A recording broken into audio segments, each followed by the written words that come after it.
Question number 5 দিয়েছে আমাদেরকে data interpretation থেকে, যেখানে বলেছে consider the sales of company in the year 2009 থেকে 2012 পর্যন্ত। 2019 থেকে 2022 পর্যন্ত চারটে যে বছর তাদের মধ্যে একটা কোম্পানির সেলস দেওয়া আছে। যেমন এখানে 2022-এ সেলস হয়েছিল 16 ইউনিট, এরকমভাবে 9, 4 এবং 7 এরকমভাবে আমাদের একটা কোম্পানির সেল কী পরিমাণে হয়েছিল চারটে বছরে সেটা দেওয়া আছে। তাহলে এখানে আমাদেরকে বলেছে the difference in angle at the centre by sales 2022 and 2021-এর মধ্যে যে ডিফারেন্সটা সেটা আমাদের বার করতে বলেছে অ্যাঙ্গেলে। তাহলে আমাদের টোটাল যে প্রোডাকশান সেটা কত হয়েছিল? টোটাল প্রোডাকশান হয়েছিল 16 + 9, তার মানে হলো 25, আর 4 হচ্ছে কত 29, আর 7 হচ্ছে টোটাল আমাদের 36 ইউনিট প্রোডাকশান হয়েছে।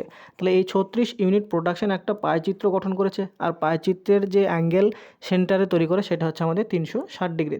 তাহলে টোটাল 36 ইউনিট মিলে আমাদের 360 ডিগ্রি অ্যাঙ্গেল করেছে। তাহলে এখান থেকে আমরা বলতে পারি যে 1 ইউনিটের ভ্যালু কত এখানে অ্যাঙ্গেলে, এইটা হচ্ছে আমাদের 36কে 10 দিয়ে মাল্টিপ্লাই করে 360 পাই, তার মানে হচ্ছে 1 ইউনিটের ভ্যালু হচ্ছে 10 ডিগ্রি। এবার আমাদের ডিফারেন্স কিসের বার করতে বলেছে? ডিফারেন্স বার করতে বলেছে 2022 এবং 2019-এর যে প্রোডাকশান তাদের মধ্যে। তাহলে 2022-এর প্রোডাকশান মানে হচ্ছে 16 ইউনিট, আর 2019-এর যে প্রোডাকশান সেটা হচ্ছে আমাদের 9 ইউনিট। তাহলে 16 আর 9-এর মধ্যে যদি ডিফারেন্স করি তাহলে ডিফারেন্সটা হচ্ছে আমাদের 7 ইউনিটের। আর 7 ইউনিট মানে কত অ্যাঙ্গেল হবে? 1 ইউনিটের অ্যাঙ্গেল যদি 10 হয় তাহলে 7 ইউনিটের অ্যাঙ্গেল 7 × 10, তার মানে এখানে আমাদের টোটাল যে ডিফারেন্সটা অ্যাঙ্গেলে সেটা হচ্ছে আমাদের 70 ডিগ্রি হয়ে যাবে, যেটা অপশন নাম্বার বিতে দেওয়া আছে।